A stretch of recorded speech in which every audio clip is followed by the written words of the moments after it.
വിമാനത്താവളത്തിന് സമീപം തുറന്നിട്ടിരുന്ന ഓടയിലെ മലിനജലത്തിൽ മുങ്ങി 3 വയസ്സുകാരൻ മരിച്ചു. കൊച്ചി നെടുമ്പാശ്ശേരിയിലാണ് സംഭവം. വിമാനത്താവളത്തിന്റെ ഡൊമസ്റ്റിക് ടെർമിനലിന് മുന്നിൽ പൂന്തോട്ടം ഉൾപ്പെടെ ഒരുക്കിയ ഭാഗത്താണ് മാലിന്യം നിക്ഷേപിക്കുന്നതിനായി നിർമ്മിച്ച ഓട തുറന്നിട്ടിരുന്നത്. രാജസ്ഥാൻ സ്വദേശിയായ റിദാൻ ജയ്ജുവാണ് മരണപ്പെട്ടത്. രക്ഷിതാക്കൾക്കൊപ്പം നെടുമ്പാശ്ശേരിയിൽ വിമാനമിറങ്ങിയതായിരുന്നു റിദാനും സഹോദരനും. ആഭ്യന്തര ടെർമിനലിന് പുറത്തുള്ള അന്നാസാറ കഫയുടെ പിൻവശത്തുള്ള പൂന്തോട്ടത്തിന് സമീപത്തെ മാലിന്യക്കുഴിയിൽ കളിക്കുന്നതിനിടയിലാണ് റിദാൻ ജോജു വീണത്.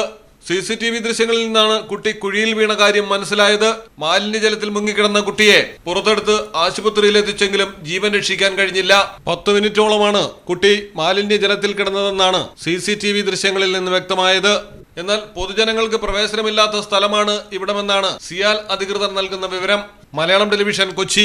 ഇനി നിങ്ങളുടെ വീടുകൾക്കും കെട്ടിടങ്ങൾക്കും മരത്തിനേക്കാൾ വിലക്കുറവിലും മരത്തെ വെല്ലും കരുത്തുമായി ഫെയർടാഗ് സ്റ്റീൽ വിൻഡോ ആൻഡ് ഡോർസ് ഏതു കാലാവസ്ഥയെയും അതിജീവിക്കുന്നു. ഫ്രെയിമുകൾക്ക് അധിക ചെലവുകളില്ല. ഫിറ്റ് ചെയ്യാൻ വളരെ എളുപ്പം. ഇനി ഫെയർടാഗ് പ്രൊഡക്റ്റുകൾ ഉപയോഗിക്കൂ. സമയവും സമ്പത്തും ലാഭിക്കൂ. ഫെയർടാഗ് സ്റ്റീൽ വിൻഡോ ആൻഡ് ഡോർസ്.